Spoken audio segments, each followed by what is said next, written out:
On our anniversary, I died. I died on the way to buy my wife Sophia her favorite cake. An out-of-control truck ended my ridiculous and humble life. When I opened my eyes again, I was back 3 years to the day of my wedding with Sophia. On her phone screen was a message from that so-called male best friend, Lucas. "Sophia, I will definitely win you back. Wait for me." This time, I decided to let them be. Groom, do you take this beautiful lady by your side to be your wife, to have and to hold for better or worse, in sickness and in health, to love her, care for her, respect her, accept her, and be faithful to her always, until death do you part? The priest's solemn voice echoed in my ears. I looked at Sophia, standing before me in her pristine white wedding dress. So beautiful it was almost beyond description, but my heart was utterly unmoved. Only endless absurdity and desolation. In the last life, it was at this very moment that I had trembled with excitement, my voice quivering, my eyes reddening, and with all my strength I had uttered the words, "I do." I thought that was the beginning of my happiness. What I didn't expect was that it marked the beginning of a 3-year marriage in which I was humbled down to the dust. Sophia, the eldest daughter of the Taylor family, the top household in Jing City's social circle, was showered with endless love since childhood. And I, Ethan, was just an ordinary person, orphaned and finishing college on scholarships and odd jobs. Our meeting began with an accident. I rescued her from a few thugs who were harassing her. From that day on, she began chasing me obsessively. She bought cars, provided houses, and even used connections to get my small company projects I wouldn't have dared to dream of. Everyone said I was insanely lucky to have caught the eye of a rich young lady. I could skip 30 years of struggle. At the time, I naively thought it was my sincerity that moved her. I refused all her material gifts, only hoping our love would be pure. Until we got married. On our wedding night, she turned her back to me and tossed out coldly, "We're only married by agreement. Don't touch me." I felt as if struck by lightning.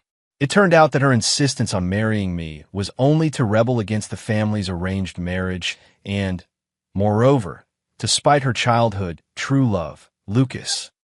Lucas came from an ordinary family. The Taylor family simply looked down on him. To make him give up, Sophia chose me, someone with even worse prospects than Lucas, as a scapegoat. She told me she didn't love me at all and even looked down on me. She thought I had ruined the pure love between her and Lucas and was an opportunistic interloper. I became her husband in name only, yet I couldn't even touch her hand. There were always 2 bedrooms at home. She slept in the master bedroom. I slept in the secondary bedroom. She was icy cold toward me. All her tenderness and smiles were given to Lucas on the other end of the phone. She would run out in the middle of the night to bring him a late-night snack because of a single word from Lucas. She would take a week off and fly abroad to care for Lucas when he was ill. And me, this legitimate husband, running a fever of 40 degrees, she coldly just told her assistant to take me to the hospital. I was like a clown, guarding an empty shell of a marriage, hoping she would turn and look at me once. I worked myself to the bone, turning a small company into an industry giant within 3 years, my net worth $10 billion. I thought that if I became good enough, strong enough, I could make her fall in love with me. But I was wrong. On the day I died, it was the 3rd anniversary of our relationship. I canceled all my work in advance, decorated the home myself, and booked her favorite restaurant. I waited for her all night. She didn't come back until 3 in the morning, reeking of alcohol. She looked at me through drunken, blurred eyes, a look of happiness on her face I had never seen before. "Ethan, Lucas, he's returned to the country. He's going to take me away. Let's get a divorce." In that moment, I felt like my whole world had collapsed. 3 years of endurance, 3 years of sacrifice, 3 years of self-deception, all turned into a joke. It turned out that I was nothing more than a tool in her love story, a disposable cannon fodder to be used and discarded. She didn't even notice all the painstaking preparations I'd made. She turned and went back to her room and continued talking to her Lucas on the phone. I wandered out of the house in a daze and drove aimlessly through the streets. Passing a cake shop, I remembered that her favorite was this place's strawberry mousse. As if pushed by some unseen force, I stopped the car and went inside. Just as I was carrying the cake across the road, a blinding beam of light struck.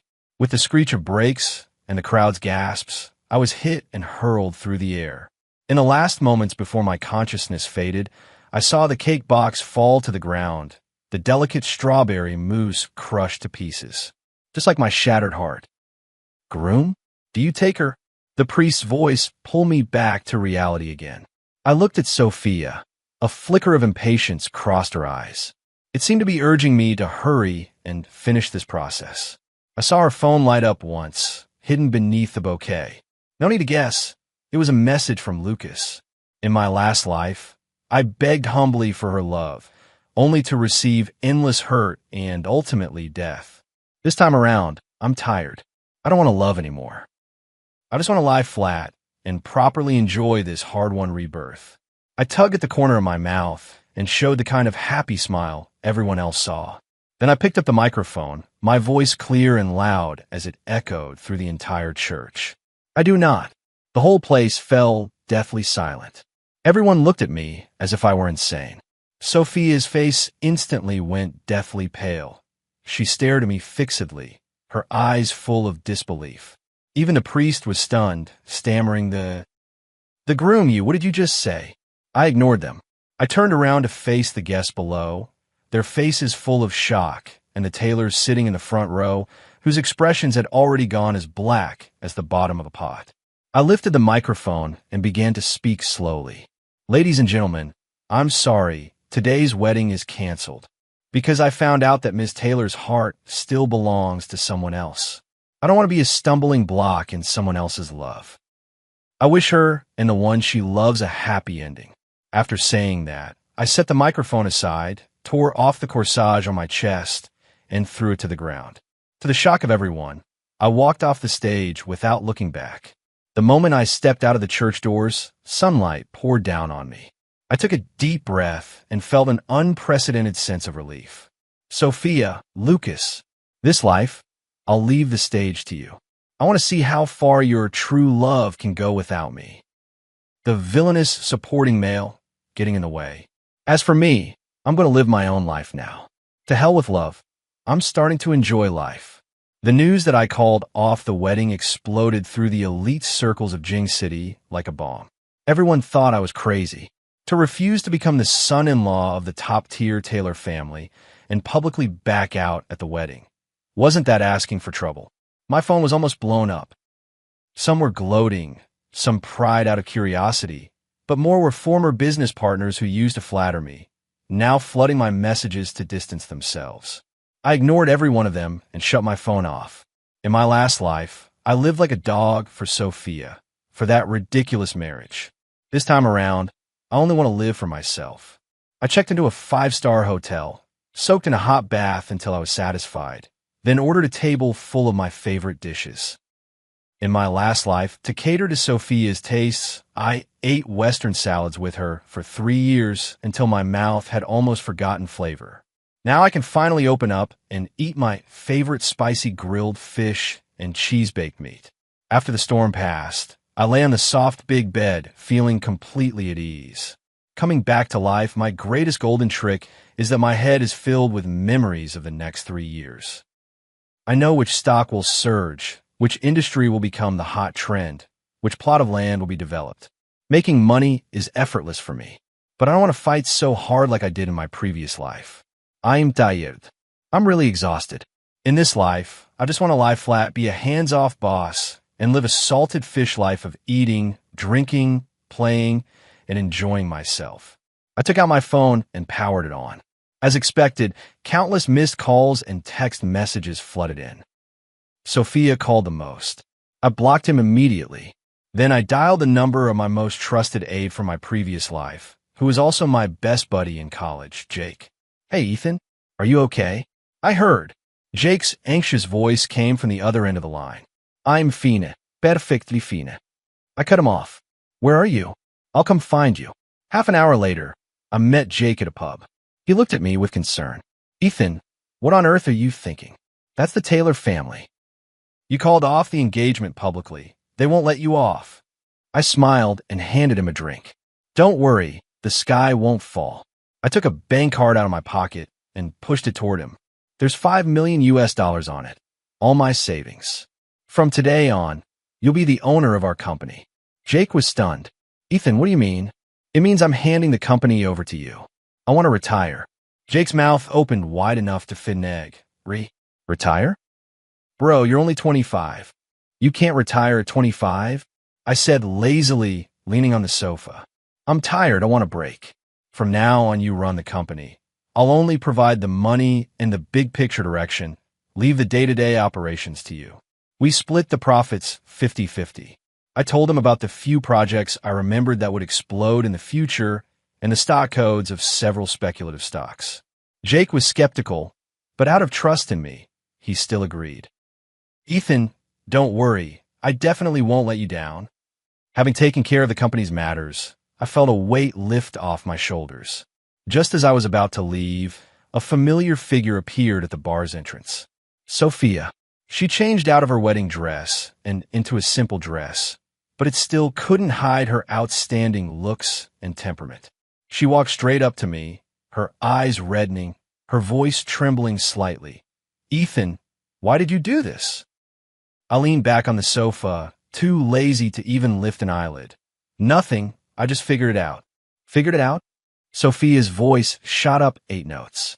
What do you take me for? You can marry if you want, call off the wedding if you want. Do you know that because of you, our Taylor family has become a joke in the whole Jing City social circle? Oh, I responded lightly. What does this have to do with me? When I died in my last life, your Taylor family never treated me as one of your own. When the news of my death reached back, the Taylor family's first action was to shut it down, then rush to arrange an engagement between Sophia and Lucas, afraid it would affect the Taylor family's reputation and stock price. My ashes were secretly retrieved by Jake. Sophia trembled with anger at my implacable attitude. What on earth do you want? Money? I can give you money. $10 million? $50 million? As long as you come back with me and explain to the media that today was all just a misunderstanding. I smiled. Sophia, do you think the whole world should revolve around you? That everything can be solved with money? I told you, I'm not interested in your money. I'm even less interested in you. This is the last time I'll say it. We're done. From now on, you walk your sunny road, and I'll cross my rickety bridge. We have nothing to do with each other. After saying that, I stood up to leave. Sophia grabbed my arm, her eyes filling with tears. Ethan, you can't do this to me. You said you loved me. You said you'd always be good to me. I shook off her hand, my gaze icy. That was all in the past. Right now, I just want you to stay away from me. I didn't look at her again. I walked straight out of the bar. Her suppressed sobs came from behind me, but I didn't show the slightest emotion. Crocodile tears aren't worthy of sympathy. Back at the hotel, just after I lay down, my phone rang again. It's an unfamiliar number. I answered. Is this Ethan? A cold female voice came from the other end of the line. This is he. I am Chloe. Chloe? I was momentarily stunned, then remembered the name. My nominal former fiancé. Before I was married into the Taylor family, the Taylors, so I wouldn't look so meager, had arranged an identity for me, the heir of a declining minor family. They also arranged a marriage for me, the match being the eldest daughter of another second-rate family, the Bennett family, Chloe. Of course, this marriage is just a pretense. Once Sophia and I get married, this engagement will automatically be nullified. Chloe is also a legendary figure in the social circles of Jing City, known as an icy CEO and a business genius. At a young age, she took over a family business on the brink of bankruptcy and, by sheer force of will, turned it into an industry leader. It said she has an extreme aversion to men, especially pretty boys like me who rose to power on women's backs. In our previous life, we only met once when our engagement was called off. From start to finish, she never once looked me in the eye. She just signed coldly and then turned and walked away. I didn't expect that in this life she would actually take the initiative to call me. Something wrong? I asked. Tomorrow at 10 in the morning, in front of the Civil Affairs Bureau, we'll annul the engagement. Her voice was devoid of any emotion. Okay. After hanging up, I smiled with a touch of amusement. Chloe, interesting. The next morning, I arrived at the Civil Affairs Bureau on time. A black Bentley was parked not far away. The window rolled down, revealing Chloe's frost-cold face. She was wearing a sharp professional suit today, her long hair pinned up to reveal a slender, swan-like neck, and she exuded an aura that kept strangers at bay. Get in. She was concise. I opened the car door and got in. The interior of the car was spacious, filled with a faint, cool fragrance. Chloe stared straight ahead, as if the person beside her were a wisp of air. I heard about what happened yesterday, she said suddenly. You're very bold.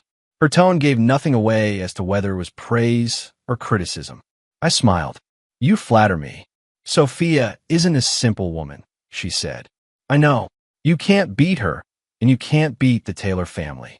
So what of it? I retorted. Chloe finally turned her head to glance at me, a flash of surprise crossing those cool, distant eyes. She seemed not to have expected that I, the so-called kept man rumored outside, would be so composed. What are your plans from here? She asked. Living for fun, enjoying life. A barely noticeable frown passed over Chloe's brows. Not planning a comeback. Not interested. I leaned back in the chair and said lazily, making money is too tiring. It's more comfortable to lie flat. Chloe fell silent. The car drove all the way to the Civil Affairs Bureau. The procedure to dissolve the engagement was simple. It took no more than 10 minutes in total. After leaving the Civil Affairs Bureau, Chloe glanced at me. Do you need me to give you a ride? No, it's fine. I'll take a taxi. Take care of yourself. She tossed out 4 words and turned toward her car. Watching her retreating figure, I rubbed my chin. This woman is even more interesting than the rumors. Not only a business genius, but also a hidden, kind-hearted person. In my previous life, after I died, the company was pushed to the brink of bankruptcy by the Taylor family. It was she who secretly stepped in and helped Jake keep the company. She also anonymously funded many orphanages and homeless animal shelters. But none of this was known to outsiders. They only knew her as a cold, ruthless iceberg of a female CEO. Just then my phone rang. It was Jake calling. Ethan, something's happened. His voice was very panicked. What's wrong? The Taylor family. The Taylor family has started moving. Several of our major clients have suddenly unilaterally terminated contracts. The bank is calling to demand loan repayment, and the company's cash flow is about to collapse. I frowned. The Taylor family's move was faster than I had anticipated. It seemed yesterday's broken engagement had completely enraged them. Don't panic, I said in a low voice.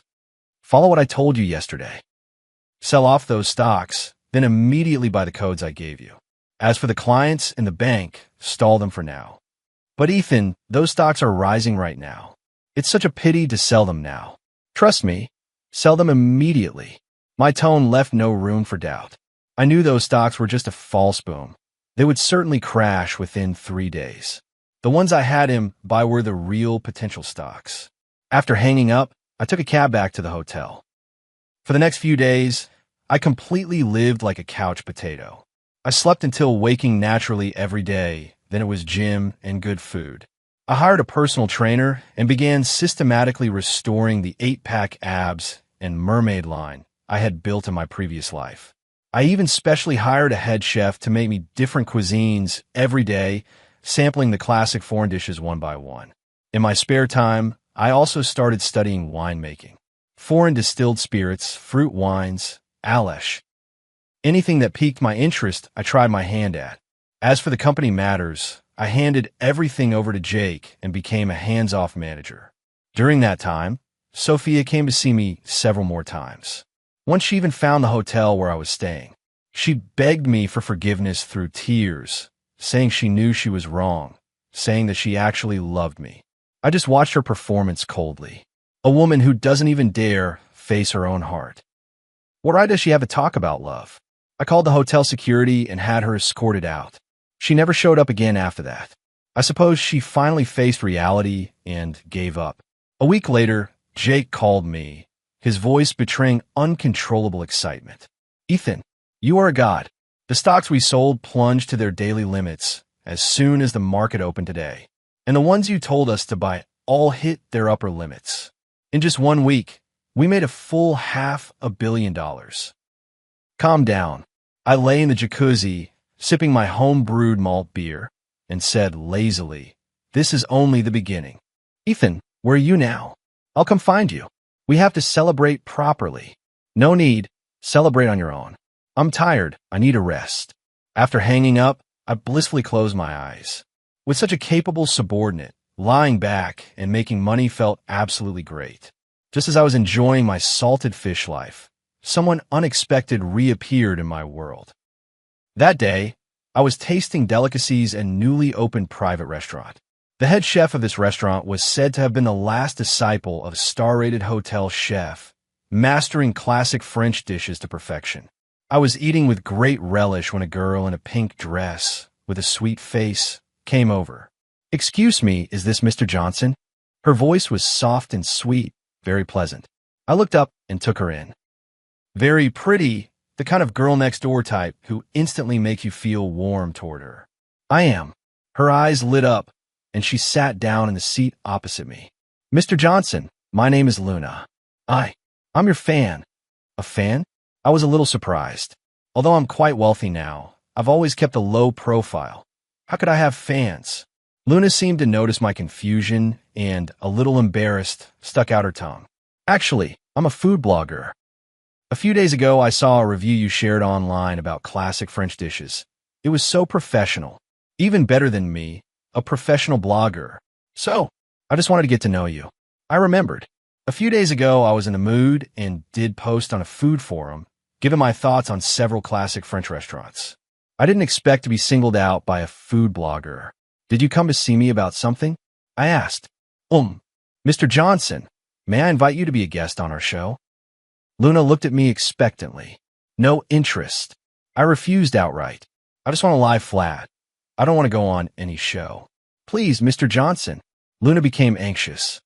"Our show is very relaxed. We just go around eating and drinking and give some commentary. And our sponsors are very generous. The appearance fee is very high." She made a gesture at me. $80,000 for 1 season. Luna shook her head and leaned in mysteriously. "It's $8 million. I raised an eyebrow. $8 million for 1 season. Now that's quite an investment. But now I don't value money that much anymore. Sorry, I really have no interest." Disappointment immediately spread across Luna's face. She bit her lip as if engaged in some inner struggle. After a long while, she finally mustered the courage and looked up at me. "Mr. Johnson, then may I take you as my master? I want to learn how to cook from you." "Learn to cook?" I looked into her clear, pleading eyes, and for some inexplicable reason, I nodded. Fine. Perhaps lying around all the time was too boring. Finding something to do wouldn't be bad. Luna immediately beamed with joy and was about to ceremonially become my disciple on the spot. I stopped her. "No need for those formalities," I said. "From now on, I'll teach you 1 dish a week. Whether you learn it or not depends on your own luck." "Thank you, teacher," Luna called sweetly. That single teacher made me feel a little strange inside. From that day on, a little tale named Luna was added to my lazy life. She was very smart and talented.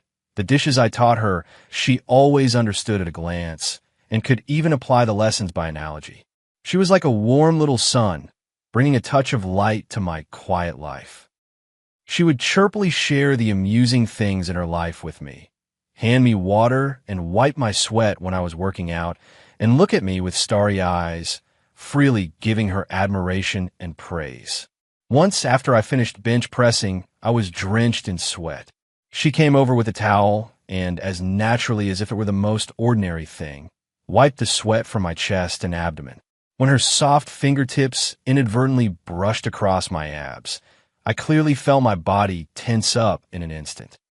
A long-forgotten heat rose from my lower abdomen. I grabbed her hand, my voice a little hoarse. "Don't move." Luna's face flushed in a flash, and like a frightened little rabbit, she pulled her hand back. Looking at her shy, adorable expression, I couldn't help but laugh. Perhaps finding a little cutie like this to date wouldn't be a bad choice. Just as my relationship with Luna was gradually warming, an uninvited guest shattered that calm. Lucas, Sophia's so-called true love. He somehow found out where I lived and waited right at the entrance of the gym where I work out. "So you're Ethan?" He sized me up from head to toe, his eyes full of scrutiny and hostility. I didn't even bother to lift an eyelid and walked straight past him. "Stop!" Lucas blocked me with one hand. "I warn you, stay away from Sophia. She's not someone like you can covet." I finally looked him square in the eye. He wasn't bad-looking, just wore a face full of bitter grievances, as if the whole world owed him $8 million.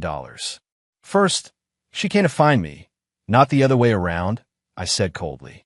"Second, I have no interest whatsoever in your Sophia.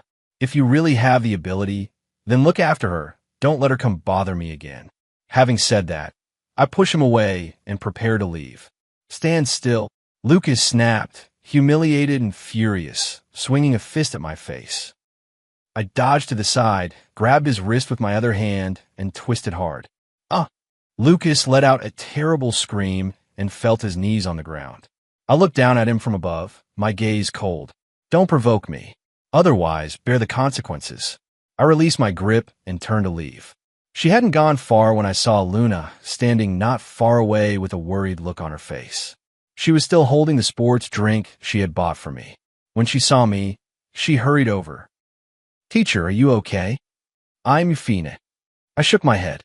She glanced at Lucas, still kneeling on the ground and wailing, then looked at me and asked softly, "Who was that person?" "An unimportant person." I took her hand and led her into the club. I didn't notice that around the corner, not far away, in a red Ferrari, Sophia was staring intently at our joined hands, her fingernails digging deeply into her palm. Since the last time I gave him a lesson, Lucas has kept quiet for a while. Sophia hasn't come to bother me again. My life returned to peace. Every day, it's either fitness and gourmet food, teaching Luna to cook, or occasionally advising Jake on the direction of his company's development. Under my brilliant stratagems, the company's market value soared, increasing tenfold in just 1 month and successfully joining the ranks of Beijing's new elites. Jake completely worshipped me, treating me like a god. He offered several times to throw me a celebration banquet, but I refused each time. I only wanted to quietly be my salted fish self. I didn't want to return to the spotlight. However, trouble always likes to come calling. That day I was at home, studying the optimal temperature for brewing fruit wine, when Jake called in a panic. "Ethan, bad news. Bennett Group has suddenly launched a hostile takeover against us." "Bennett Group? Chloe?" I was stunned for a moment. Why would she do this? Although our two companies are in the same field, we've always kept to ourselves, and the difference in scale has always been significant.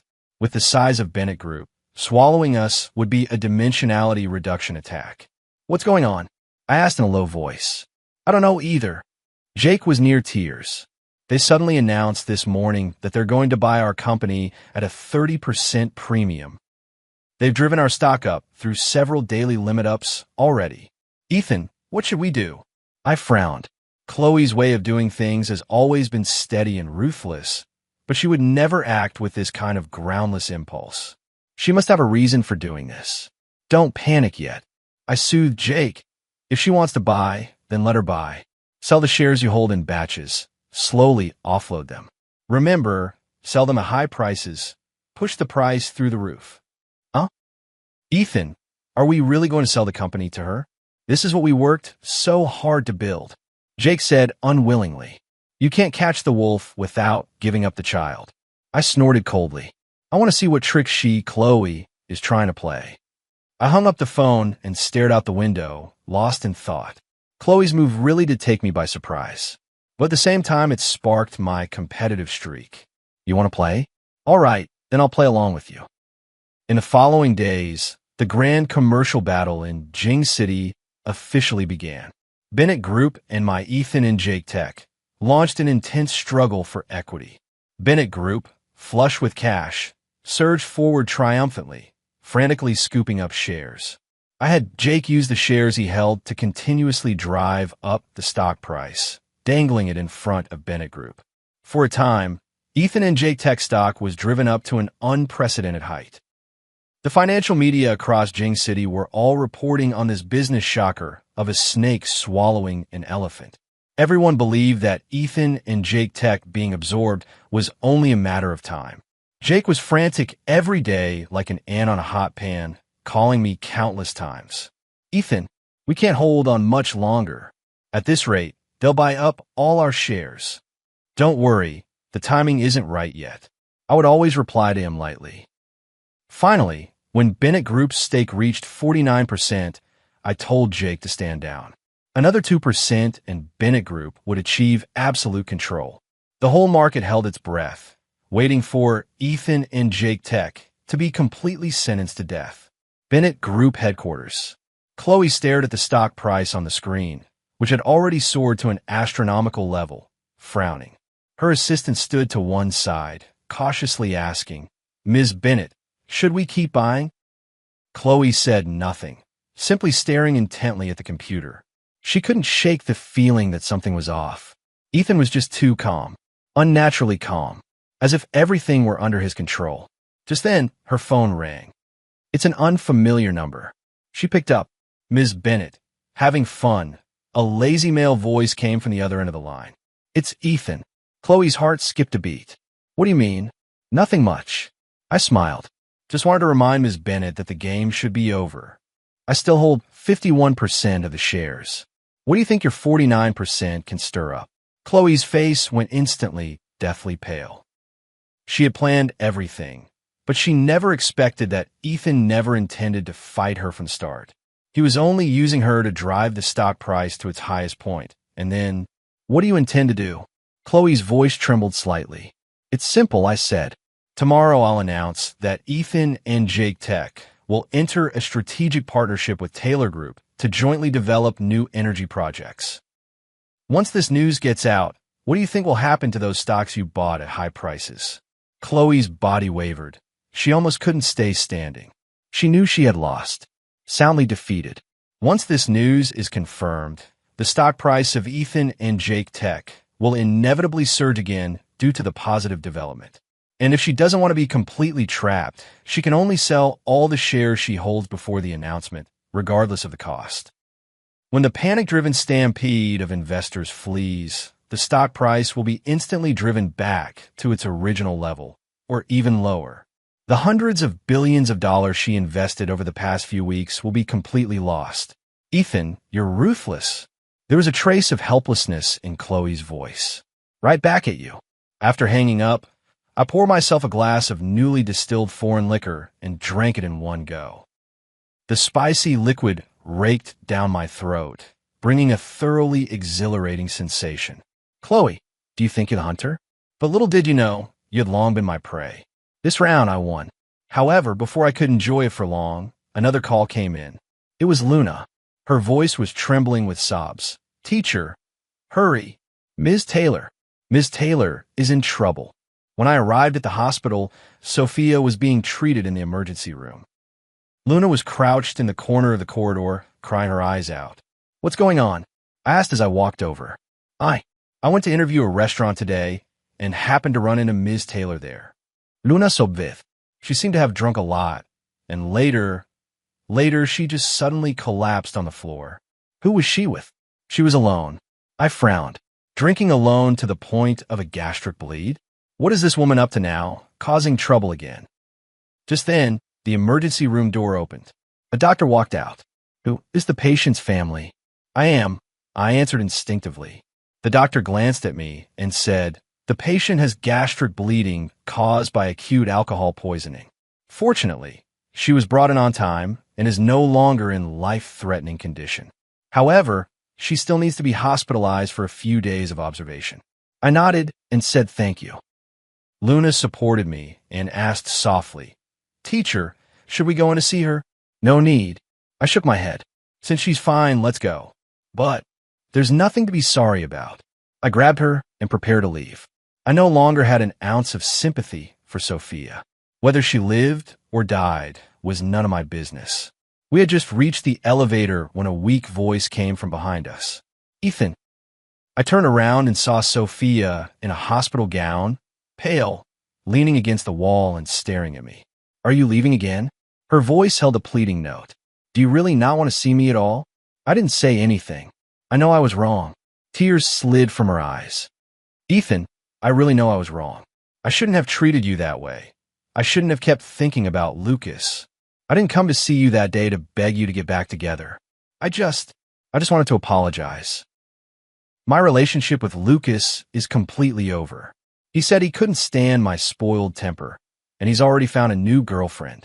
She said this, laughing at herself, but her tears flowed even harder. Am I ridiculous?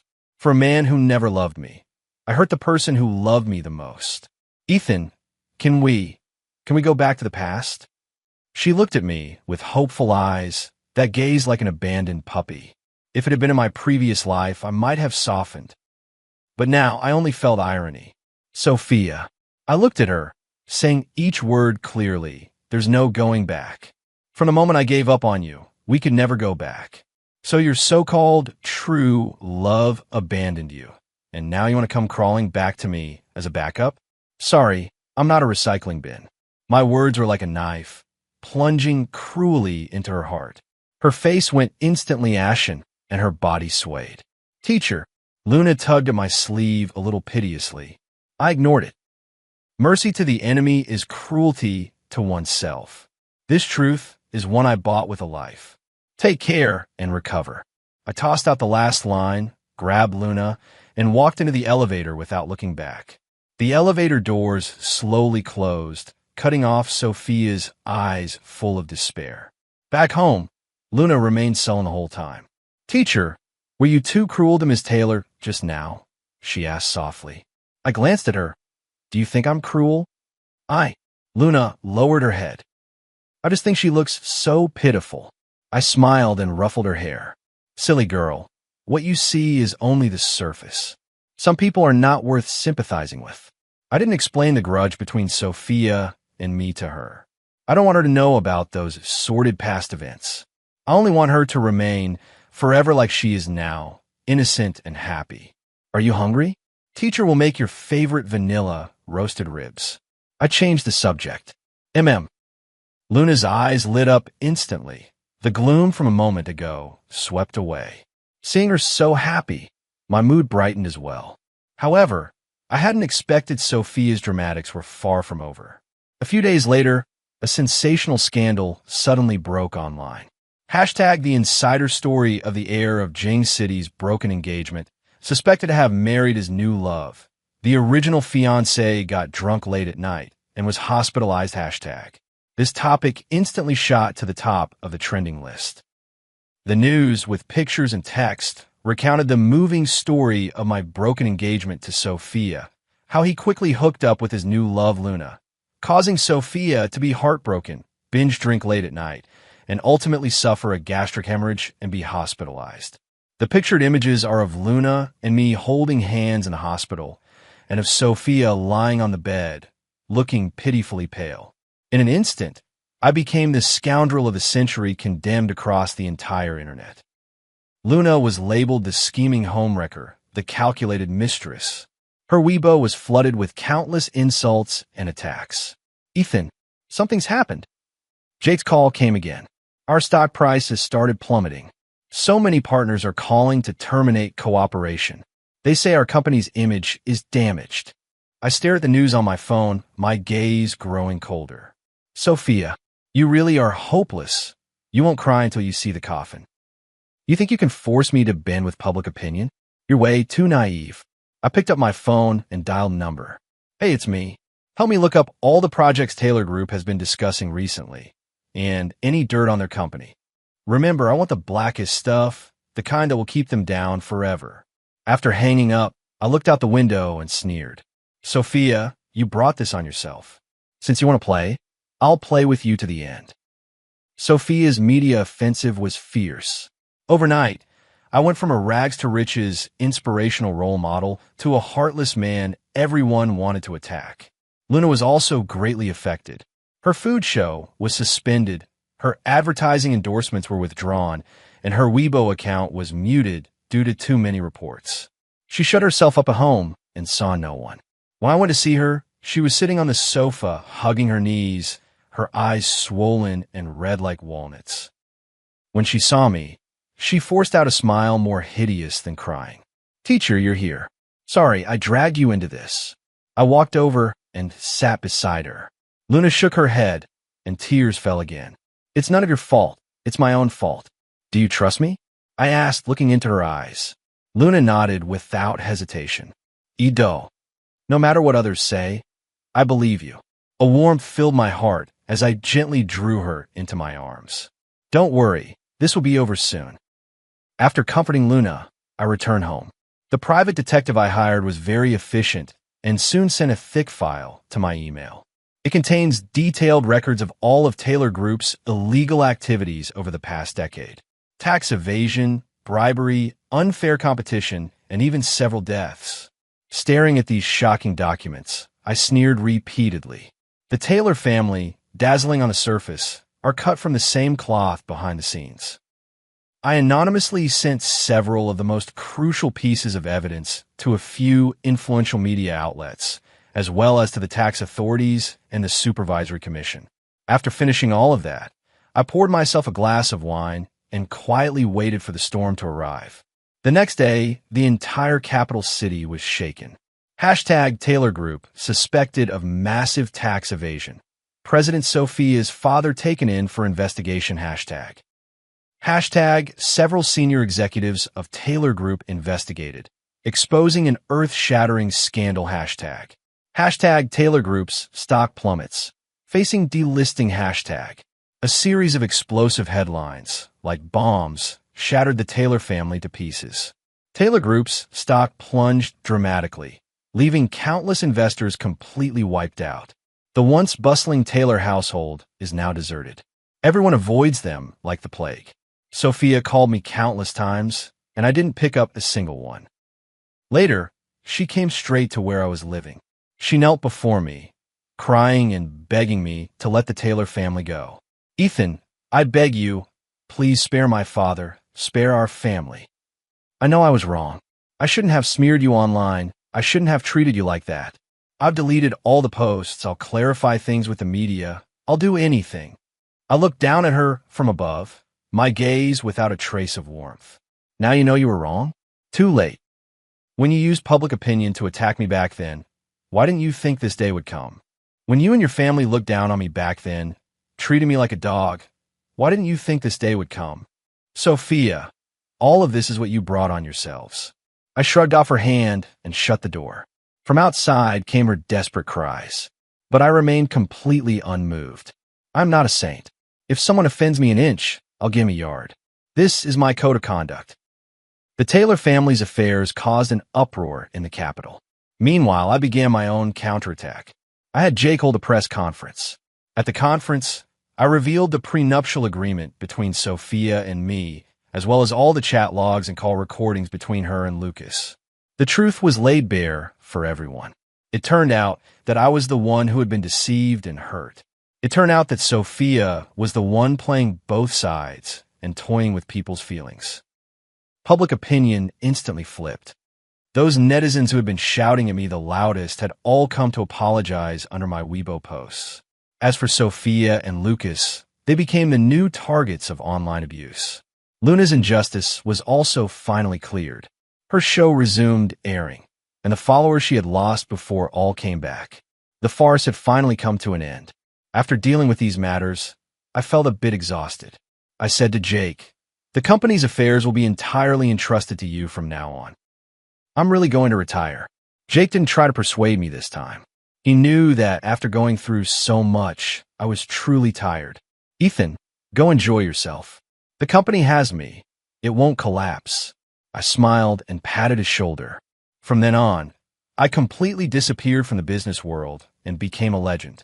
In the circles, a legend about Ethan the Great circulated.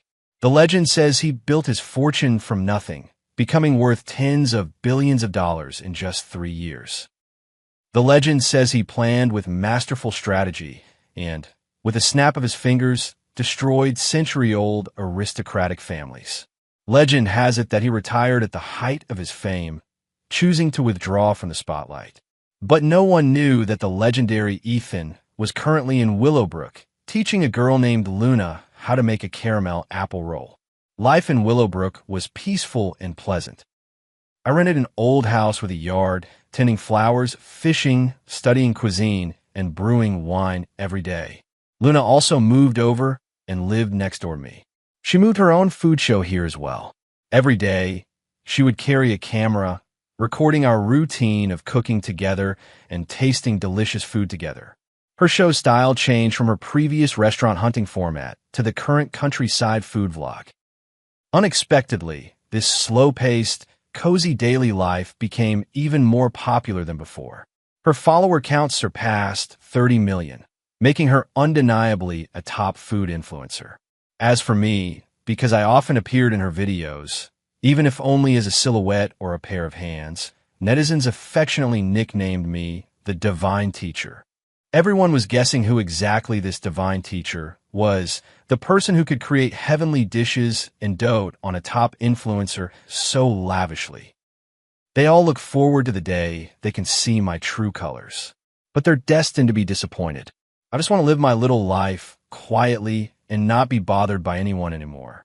The relationship between Luna and me also gradually fermented in this kind, everyday warmth.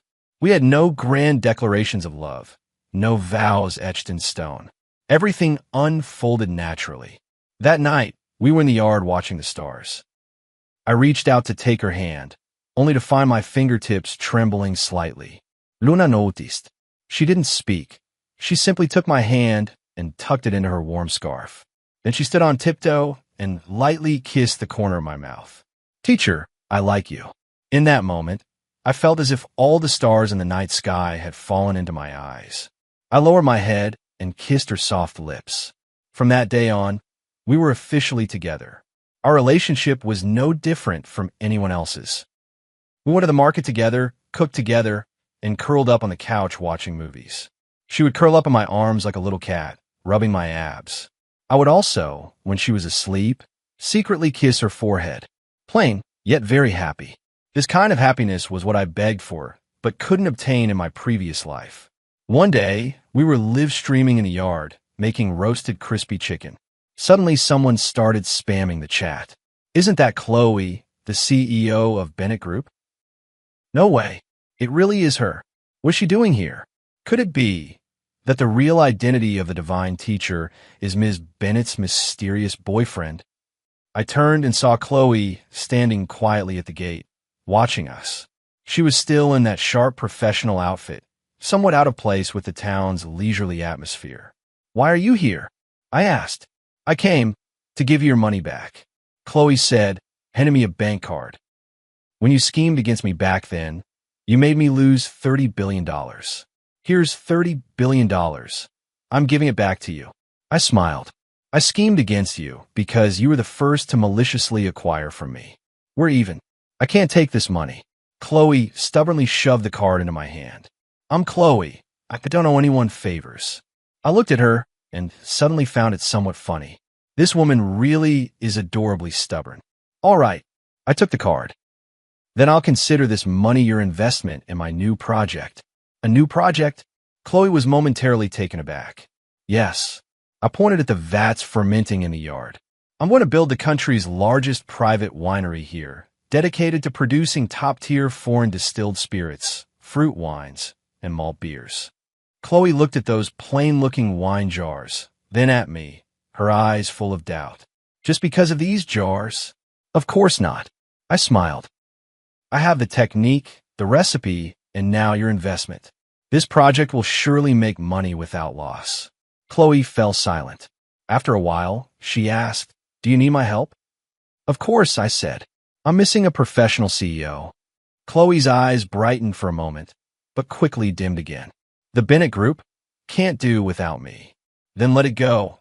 I looked at her and said word by word, "Chloe, you've already given so much to the Bennett family. It's time you live for yourself once." Chloe's body jolted, staring at me in disbelief. I didn't say anything more and turned back to finish tending to my roast crispy chicken. I knew my words had already planted a seed in her heart. As for when this seed will sprout, that depends on her. After that day, Chloe settled in the town of Velo. She never brought up going back to Jing City again, nor did she mention work. She behaved like an ordinary traveler, wandering the town each day, reading and drinking tea. Occasionally, she would also come into my yard to watch Luna and me cook. She didn't say much, always sitting quietly to the side. But we all knew her heart was slowly beginning to change. A month later, Chloe came to find me. "I've decided," she said. "I've quit my job. From now on, I'll be the CEO of your winery." A light, relieved smile I had never seen on her face appeared. I smiled. "Welcome aboard." From then on, my brigade of slackers gained another fierce general. With Chloe, this business prodigy, my winery project progressed unusually smoothly. Site selection, building the factory, hiring workers, publicity, she arranged everything in perfect order. I completely became a hands-off boss, only responsible each day for supplying the core technology, then taking Luna to travel and enjoy the scenery. Our days were like those of immortals. Occasionally, I would also think of the events of my previous life. I thought of Sophia, thought of Lucas, thought of those pasts too painful to recall. But I was already able to face them very calmly. Those people, those things are already in the past. What I have now is what's most worth cherishing. "Teacher, what are you thinking about?" Luna's voice pulled me back to reality. She hugged me from behind, resting her chin on my shoulder. "Nothing." I turned around and kissed her forehead. "I was thinking, when should we get married?" Luna's face flushed in an instant. Who would marry you?" Though she said that, the smile in her eyes couldn't be hidden no matter what. I smiled and held her close to my chest. "The sun is just right, the breeze gentle. For the rest of my life, having you is enough." "George, I've got good news and bad news. Which do you want to hear first?" I put down my paintbrush and looked at my friend Frank. He stood at the studio door with a mysterious air, his face a mix of nervousness and excitement. "Let's start with the bad news. After all, I've gotten used to it these past 3 years. Your painting, Eternity, just sold for a sky-high price. Over $6 million. I frowned. "How is that bad news?" Frank chuckled. "Because it's actually part of the good news. The bad news is, buddy, you might need to see a psychiatrist." "What do you mean?" "A woman who looks exactly like Mary showed up at your art exhibition. I almost thought I was seeing a ghost." The paintbrush slipped from my hand and fell to the floor, splattering paint across the unfinished canvas. "Mary, my late wife, died 3 years ago after accidentally falling off a cliff. I watched with my own eyes as her body was pulled from the water. In that moment, my world completely collapsed." "Stop joking around, Frank. Why would I lie to you? She even left this." Frank handed me a note with an address and a time written on it. My hand trembled slightly. The handwriting was exactly the same as Mary's. That night, I waited until midnight at the designated cafe. Just as I was about to leave, a familiar figure appeared at the door. Mary? No, it couldn't be her. But every gesture of that woman, from the tips of her hair to her fingertips, was a shadow of Mary. "George, it's been a long time." She sat across from me, and the familiar voice nearly made my heart stop. "Who are you?" I struggled to remain calm. "I'm Mary, your wife." She smiled and reached out her hand. There was a scar on her palm, the mark Mary got when she accidentally cut herself on glass at 15. "Impossible. Mary is already dead." She laughed softly. "That was just an accident. I fell off the cliff and was saved by a reclusive old doctor. I lost my memory from the injuries and only recently remembered everything."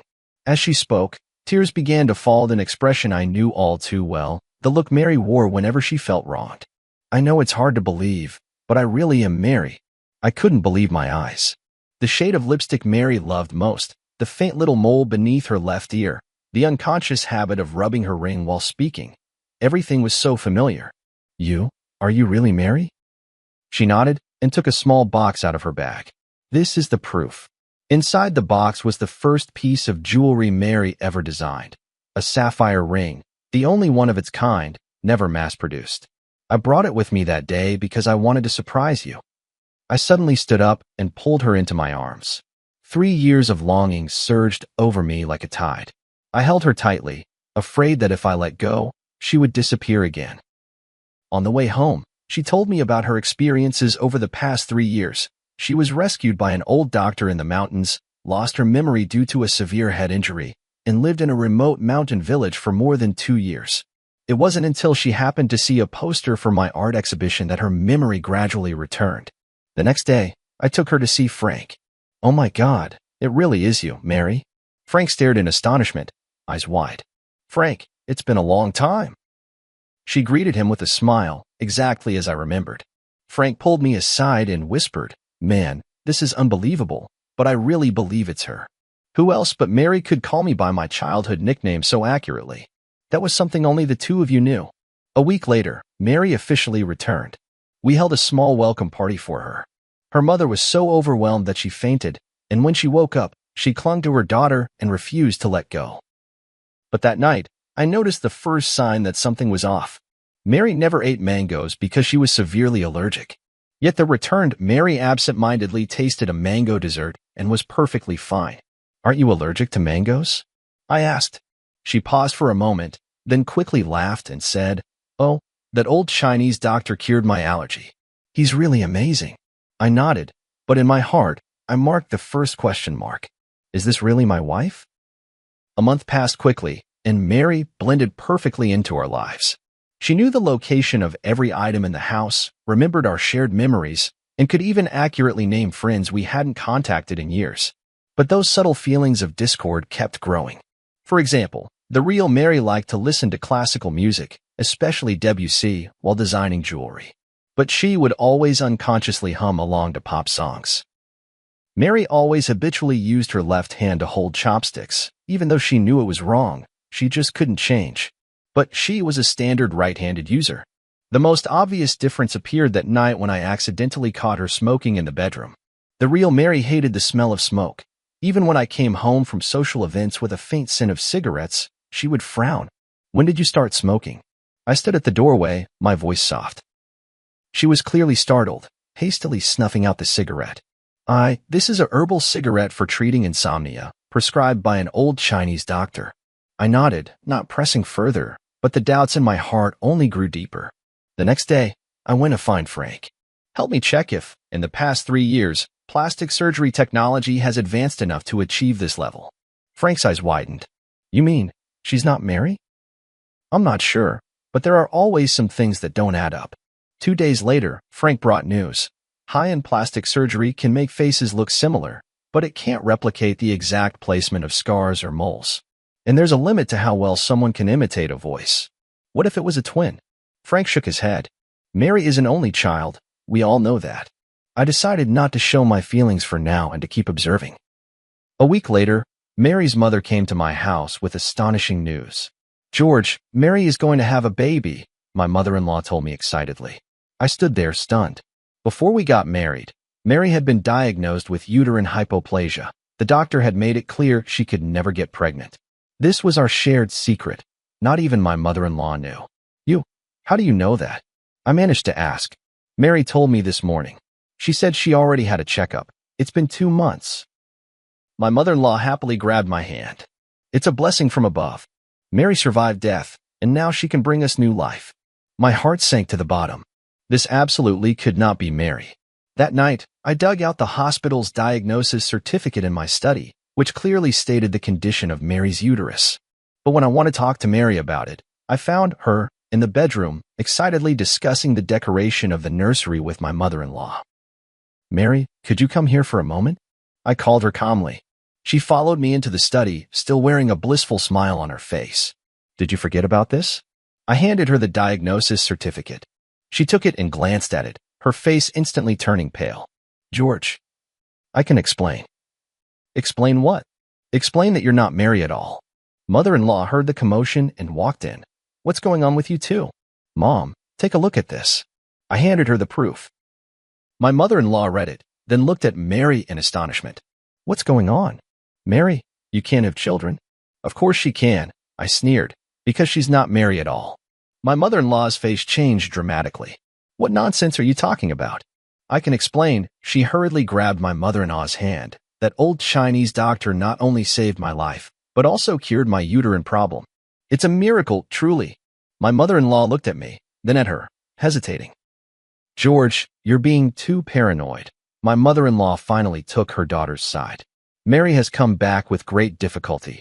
You should cherish her, not doubt her. Yes, George, I know this is hard to accept, but miracles do happen. Tears welled up in her eyes. Haven't we always wanted a child? Now we can finally have our own baby. I looked at her face, identical to Mary's, yet I became more certain in my heart. This woman was not my wife. All right, I believe you. I smiled, deciding to go along with their story for now. Let's wait together for this miracle to happen. That night, I secretly contacted a private detective. My mother-in-law gladly accepted her daughter's explanation, even suggesting she move in with us to take care of Mary during her pregnancy. Outwardly, I agreed, but inside I grew even more wary. This was no coincidence. There had to be some kind of plot. Mom, haven't you always lived in Haicheng? Won't it be hard to get used to living here? I probed cautiously. For my grandson, I'm willing to endure any inconvenience, my mother-in-law said firmly. I noticed a fleeting unnatural expression on Mary's face. Could the truth be connected to my mother-in-law? On the third day after my mother-in-law moved in, I discovered more suspicious details. For example, the real Mary never drank coffee, but she and my mother-in-law often enjoyed it together. Also, Mary's favorite movie was Roman Holiday, but she claimed to prefer Titanic. The strangest thing is, Mary used to despise her cousin Tom when she was alive, but now he visits frequently and chats and laughs with Mary as if they're old friends. I told Frank about these discoveries. Buddy, things are getting more and more suspicious, Frank frowned. Are you sure you want to keep going like this? Why not just expose her directly? It's not the right time yet. I want to find out what they're really after. The private detective's investigation also made progress. The so-called old Chinese doctor who had saved Mary did not exist at all, and Mary's whereabouts over the past 3 years were completely untraceable. More importantly, the private detective uncovered a shocking fact during the investigation. Mary's cousin Tom was deeply in debt from gambling, and the painting Eternity under my name, worth over $6 million, was his only hope for quick cash. They're after your painting, the private detective asserted, and this fake Mary is likely a professional identity fraudster, hard to win your trust. I took a deep breath and decided to take the initiative. That afternoon, I pretended to go out, but secretly returned home and hid in the study. Sure enough, Mary and her cousin Tom were whispering to each other in the living room. It's taking too long, Tom said irritably. How much longer until he sells the painting? Don't worry, she soothed him. I'm already pregnant, and now he completely believes I'm Mary. In a little while, I'll say I want to move to a better neighborhood for the sake of the baby, and then we'll naturally need to sell the painting to raise money. You're really pregnant? That wasn't part of the plan. It was an accident, but it works to our advantage. George wants a child so badly. Does Annie know the truth? She only knows we're trying to scam money, not the specific plan. But she hates George, thinks he caused her daughter's death, so she's more than happy to help. I clenched my fists. So my mother-in-law had always believed that Mary's accident was somehow my fault. In fact, we did argue over something trivial that day, and Mary stormed out in anger. I didn't try to stop her. But I never imagined it would be the last time I'd see her. You don't actually have feelings for George, do you? Tom suddenly asked. She was silent for a moment. It's just part of the job. Besides, I owe you, and I won't go back on my word. Good then. Don't forget how we're splitting the money once we get it. Their conversation confirmed my suspicions. This was all an elaborate scheme, with my eternity as the target. In the days that followed, I pretended everything was normal while secretly making preparations. I contacted the police, arranged for evidence-gathering equipment, and found the last piece Mary had left before she died, a silver necklace that had never been made public, engraved with an anniversary date only the two of us knew. 2 weeks later, my art exhibition was held as scheduled. As planned, Mary brought up the idea of moving, hinting that I could sell Eternity. I pretended to agree and said I would auction the painting on the last day of the exhibition. This is a surprise I prepared for you, I said on the eve of the exhibition, taking out a delicate box. To celebrate the new life we're about to begin. She opened the box in surprise, and inside was the silver necklace. It's beautiful, thank you. She smiled as she prepared to put it on. Wait, I stopped her. Aren't you going to look at the engraving on the back? She turned the necklace over, and her face suddenly went pale. What's wrong? Don't you like it? I asked, feigning ignorance. No, I really like it. It's just, I'm a bit moved. She forced a smile, but didn't know how to explain that she couldn't recognize the significance of that date. See you tomorrow. Get some good rest, and don't forget to wear this necklace. I kissed her forehead and whispered in her ear, after all, this is your final design. Her body visibly stiffened for a moment, but she kept smiling. Of course, I cherish it very much. Tomorrow, the truth will come to light. On the day of the exhibition, the place was packed with people. My painting, Eternity, was displayed in the most prominent spot, right next to the last batch of jewelry designs Mary had created before her death. Mary held my arm, flawlessly playing the role of my wife as always. She had even gone out of her way to wear Mary's favorite white dress and the silver necklace I had given her last night. My mother-in-law and Tom were there too. The three of them exchanged glances from time to time, clearly waiting for the perfect moment. Frank appeared as planned, pretending to be extremely interested in Eternity and asking me about the auction details. The auction will begin promptly at 4 in the afternoon, I replied with a smile. This painting means a great deal to me, and I hope it finds someone who truly appreciates it. Mary immediately chimed in. Yes, although it's hard to part with it, this is a necessary decision for our future. I noticed she glanced at Tom, who gave a barely perceptible nod. At 3:30 in the afternoon, the projector in the center of the exhibition hall lit up. This was the special segment I had arranged. Ladies and gentlemen, I stood in front of Eternity. Before the auction begins, I'd like to share a little story about this painting. Mary's photo appeared on the projection screen, a group picture from her last birthday party before she passed away. 3 years ago, my wife Mary died in an accident. I created this painting, Eternity, in her memory. The woman in the painting has her back to the viewer, forever gazing into the distance, symbolizing a longing I can never reach. A soft sigh rippled through the crowd. Mary stood beside me, matching my words with a sorrowful expression. However, a month ago, a miracle happened. I turned to look at Mary. My wife came back. The whole room erupted in astonishment, and many people curiously sized up, Mary. This is my wife, Mary. I took her hand and stepped forward. Back from the dead, it's truly the greatest blessing heaven could have given me. She smiled and nodded to everyone, while my mother-in-law and Tom stood by with smug expressions. However, my tone suddenly shifted. Amidst my joy, a question arose. Is she really Mary? The entire room fell silent. Mary's hand trembled slightly in my palm. So, I did some investigating. The projector switched to a set of comparison photos. On the left was the real Mary. On the right was a photo of her. They look exactly the same, don't they? But I clicked the remote, and the photo was enlarged, the details highlighted. The position of the piercing on the left ear was slightly different, the arch of the eyebrows subtly varied, and the fine lines at the corners of the eyes ran in different directions. These are details that even professional plastic surgery cannot fully replicate. Mary tried to pull her hand away, but I held on tightly. My mother-in-law and Tom also began to grow anxious, glancing toward the exit. More importantly, the real Mary has a feature that cannot be copied. I turned to Mary. The necklace I gave you last night has a date engraved on the back. Can you tell everyone what that date is? She opened her mouth, but no words came out. That was the due date of our first child, the one we lost. I spoke softly, my voice trembling with emotion. Mary designed this necklace to commemorate the baby we never got to meet. The date was our secret, only Mary and I knew. The room fell utterly silent. Mary turned deathly pale, my mother-in-law's eyes widened, and Tom had already started edging toward the door. What surprised me even more, I continued, was that the real Mary could never get pregnant due to an underdeveloped uterus. Yet this, Mary claims she's already 2 months along. I let go of her hand and took a step back.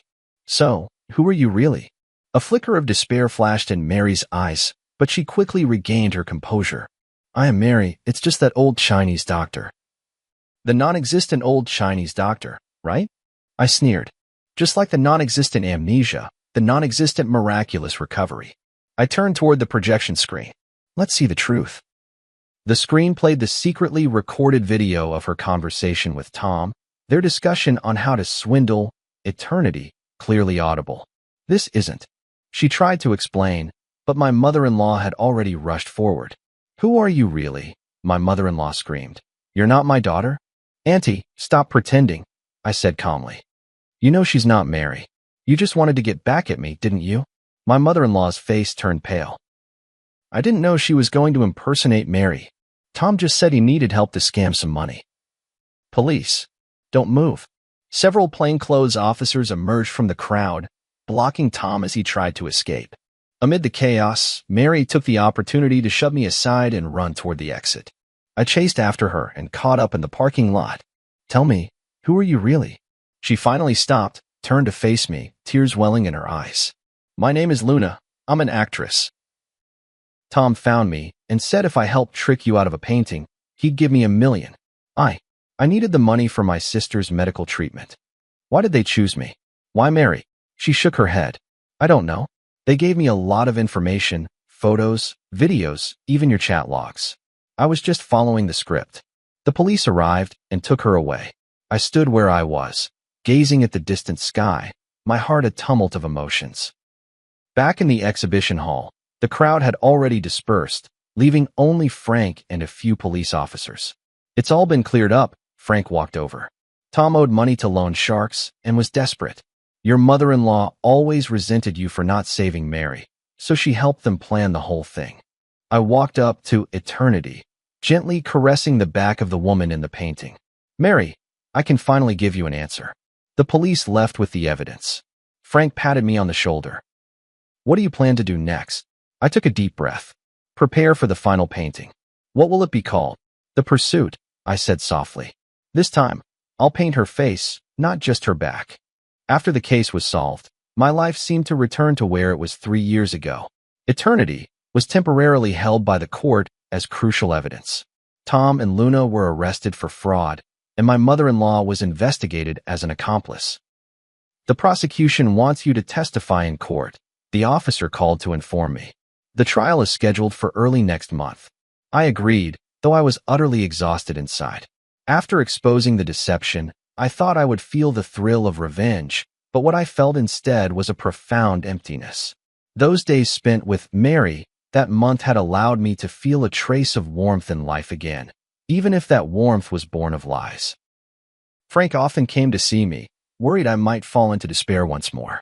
I told him not to worry, that I was working on a new piece, The Pursuit. "Are you really going to paint Mary's face from the front?" Frank asked curiously. "For the past 3 years, you've always refused to do that." "It's time," I replied. "We can't live in the past forever." I moved out of the apartment I had shared with Mary and returned to the old house in the suburbs, the place where the real Mary and I had first made our home. The dust-laden memories in the house brought me both pain and comfort. Mary's studio remained just as she had left it, design sketches scattered across the table, unfinished jewelry drafts pinned to the drawing board. One afternoon, while sorting through Mary's belongings, I discovered an encrypted external hard drive. After several attempts, I finally unlocked it using our wedding anniversary as the password. Inside were backups of Mary's design works, along with some personal photos and videos. One folder in particular caught my attention. Inside a folder named Plan was a series of jewelry design sketches, labeled George's Birthday Special Project. It was then I remembered that, in the months before Mary passed away, she often spoke mysteriously about giving me an unparalleled birthday surprise. Leafing through these design drafts, I couldn't help but be moved to tears. Mary had planned to design a jewelry collection inspired by my paintings over the years, with each piece corresponding to a representative work from my artistic career. The last page was a sketch of a ring, with a dark red stone set in the center, its edges adorned with tiny diamonds, closely resembling the sunrise in my early work, Dawn. "This is blood amber?" I examined the notes carefully, confirming the name of this rare gemstone.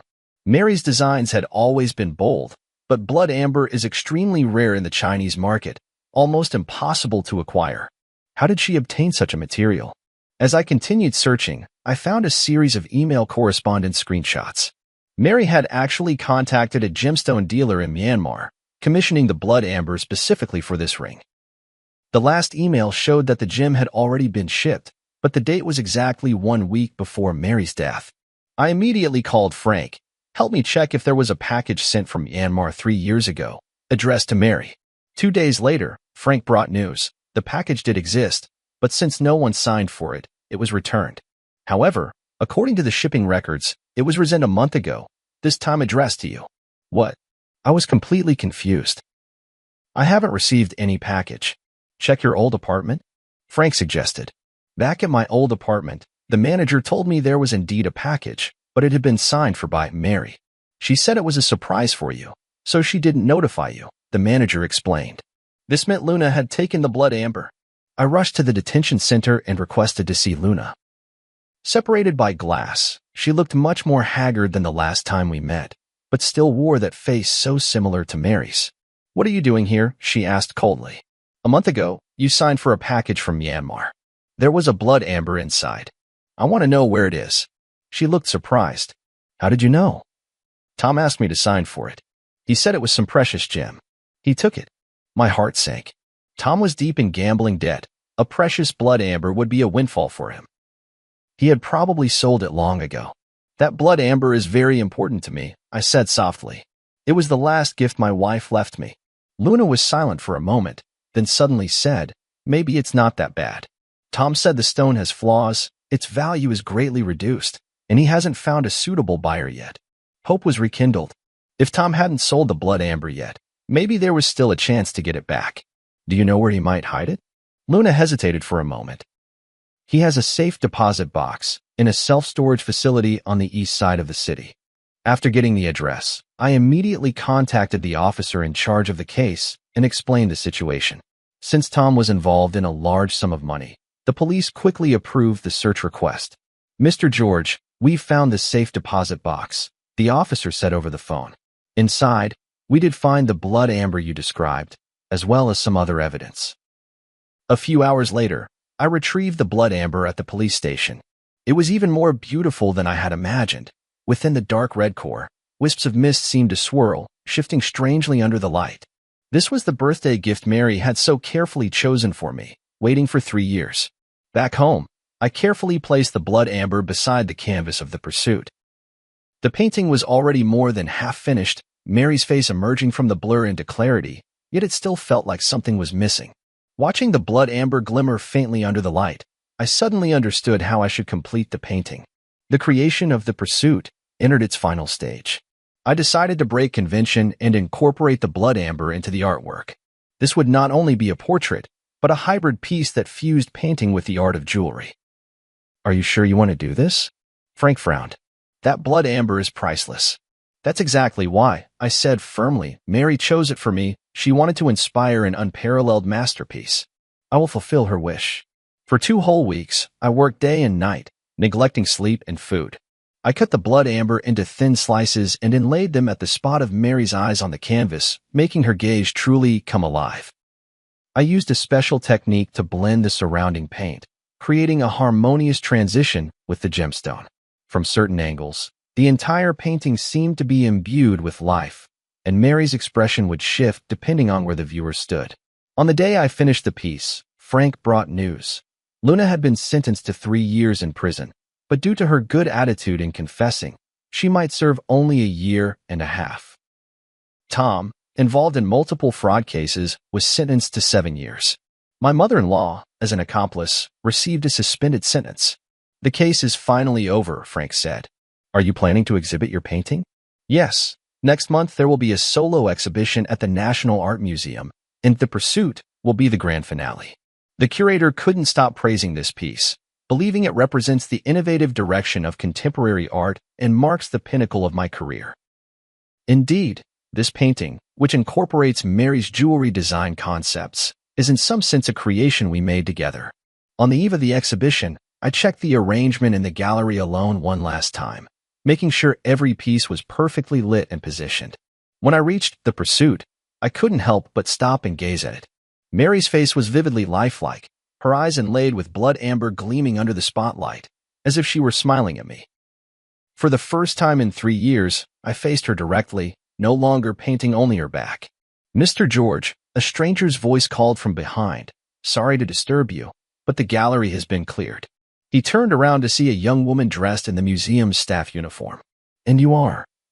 I'm the new curator, responsible for security in your exhibition area, she explained with a smile.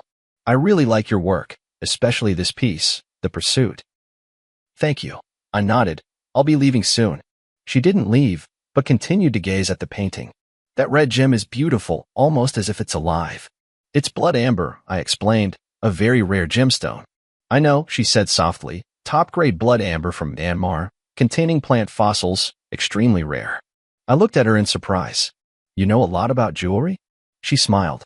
I study jewelry design. I'm just working part-time here. For some reason, Mary suddenly came to mind. She, too, had an almost obsessive passion for and expertise in gemstones. If you don't mind me asking, who is the woman in this painting? She asked. My wife, I replied. She passed away 3 years ago. She was a jewelry designer. I'm very sorry, she said sincerely, then gestured toward the blood amber. This gem must mean a great deal to you. It was the last birthday gift she chose for me before she died, but I only found it recently. She nodded thoughtfully. Setting it into her portrait is the best way to remember her.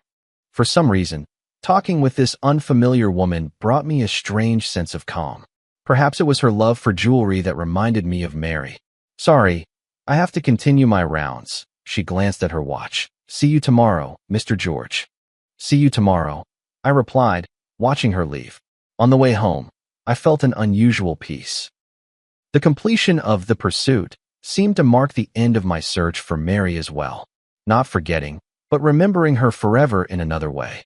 The next day, the exhibition's opening ceremony attracted numerous figures from the art world and the media. The Pursuit undoubtedly became the center of attention, with people marveling at this innovative form of artistic expression. Amid the crowd, I noticed that curator standing aside, watching as well. Sunlight streamed through the skylight of the gallery, falling upon her, and for a fleeting moment, I thought I saw Mary's shadow. No, I shook my head, warning myself not to be deceived by mere resemblance. There would never be another Mary in this world, just as there would never be another unique blood amber. After the exhibition, The Pursuit was purchased by an anonymous collector for an astronomical price. I donated all the proceeds to a foundation supporting students in jewelry design, establishing a scholarship in Mary's name. Life slowly moved forward, and I began to accept new commissions and create new works. Occasionally, I would think of that curator with a unique insight into jewelry, wondering if she was still working at the art museum. Until one day, I received an email from HL. There were no words, only an image. A sketch of a ring design, the style strikingly similar to Mary's unfinished series. My heart raced as I replied immediately. Who is this? The response came quickly. Yesterday, you brushed past me by the cafe on the street corner, but you didn't recognize me. If you want to know more, wait for me at the museum entrance at noon tomorrow. Is it that librarian? How could she have a design so reminiscent of Mary's style? Filled with anxiety and anticipation, I decided to accept the invitation and find out for myself. The next day at noon, I arrived at the art museum half an hour early. The sun was shining, and small groups of visitors were coming and going from the exhibition hall, but there was no sign of the mysterious person. Just as I began to suspect this might be some kind of prank, a faint trace of perfume drifted by, a scent unfamiliar to me, yet it inexplicably reminded me of Mary. Mr. George, thank you for coming. The voice behind me made me turn around. It was the curator. Today, she wasn't wearing her uniform, but a simple white dress, completely different from Mary's style when she was alive. Did you send the email? I asked directly. She nodded. There are some things I want to tell you, but not here. Will you come with me? We walked through the small park beside the art museum and arrived at a secluded cafe. The whole time, I kept observing her. Her mannerisms, the way she walked, none of it resembled Mary. Yet her sensitivity to detail and her focused attention gave me a strange sense of familiarity. Who are you, really? The moment we sat down, I couldn't wait to ask. My name is Nicole. She looked me straight in the eye. I'm Mary's student. This answer caught me off guard. Mary had indeed taught jewelry design part-time at the Design Academy before she passed away, but she had never mentioned having any particularly close students. I took her advanced design class the year before she passed, Nicole explained. Her guidance benefited me for a lifetime. That still doesn't explain why your designs resemble her style so much, I said, half convinced. Nicole took a folder out of her bag. These are all notes from Ms. Nicole's class and her feedback on my work. You can look at the handwriting and confirm that it's really hers. I carefully examined the materials. It was indeed Mary's handwriting. There were even traces of the pale purple ink she habitually used. Before Ms. Nicole passed away, she was guiding me on my graduation project, Nicole continued. The theme was interwoven light and shadow, blending Eastern and Western aesthetic elements.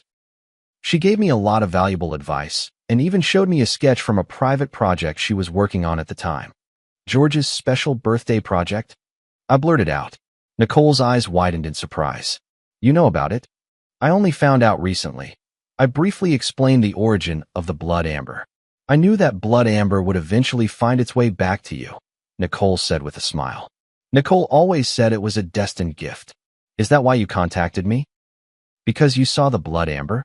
Nicole was silent for a moment, as if choosing her words carefully. Not entirely. After Nicole passed away, I've been trying to carry on the design philosophy she taught me. Some time ago, I happened to see the news about your eternity being stolen, and then I saw someone impersonating Nicole. I thought I should tell you a few things. She took a letter out of her bag. This is the last letter Nicole gave me after class before she passed away. She said if her surprise plan went smoothly, I should show you this letter. If anything went wrong and she was gone, I should still make sure you see it. I took the envelope. It was indeed Mary's handwriting, and it read, "To my dearest husband." The envelope had already been opened. I didn't know what was in the letter at the time. I just kept it as Nicole instructed, Nicole explained. It wasn't until I saw the news that I opened it. I hope you won't blame me. I carefully took out the letter paper and unfolded it to read. Dear George, if you are reading this letter, perhaps my surprise plan has gone awry. Don't worry, it's just that the plan has changed, and the form of the gift may be different now. The blood amber I picked for you is said to be known as the Eye of Rebirth. Legend has it that looking at the world through it reveals truths that are often overlooked. I hope it can become a turning point in your artistic career, leading you to see new possibilities. All these years, your paintings have always depicted backs, as if you're afraid to face something head-on. I hope this gemstone will give you the courage to paint the front, to capture true emotions. No matter what happens, please remember, love does not disappear, it merely changes form, like this blood amber, which, after millions of years, transforms from resin into a gem, yet still shines. Forever loving you, Mary. The handwriting became a bit messy at the end, as if written in a hurry. I stroked the paper, as if I could feel Mary's emotions at that moment. Thank you, I said, my voice choked with emotion. This means a lot to me. You're welcome. I'm just fulfilling Ms. Nicole's request, Nicole said with a smile. Actually, there's one more thing I'd like to ask your help with. What is it? I'd like to apply for the Mary Scholarship you established, she said, taking a design portfolio out of her bag. This is my graduation project, combining Ms. Nicole's ideas with my own innovations. As I flipped through the portfolio, I was surprised to find that while these designs bore traces of Mary's influence, they also possessed a unique style and innovative touches. In particular, a series called Metamorphosis cleverly combined jewelry with transformable elements, allowing the pieces to change form according to the wearer's mood and occasion. This is outstanding, I praised sincerely. Mary would be proud of you. A hint of joy flashed in Nicole's eyes. Really? I've always worried I couldn't live up to her expectations. You've already moved beyond the learning stage and developed your own style. That's exactly what she hoped to see. As we talked, sunlight streamed through the window and fell on Nicole. In that moment, I seemed to understand something. When Mary spoke of love changing its form, perhaps she wasn't just referring to the blood amber, but also to her passion for art and its legacy. Luna tried to impersonate Mary by mimicking her appearance, but she could never truly replicate who she was. Nicole, on the other hand, looked nothing like Mary, yet she inherited a part of her artistic vision and spirit. Perhaps this is the true gift Mary left me, not the blood amber, but a new possibility, a path out of the past. Nicole's graduation exhibition was held in a small gallery. Though the space was modest, it was exquisitely arranged. Her works were divided into 3 series, representing the past, the present, and the future, forming a complete narrative. This is a brilliant idea, I sincerely praised.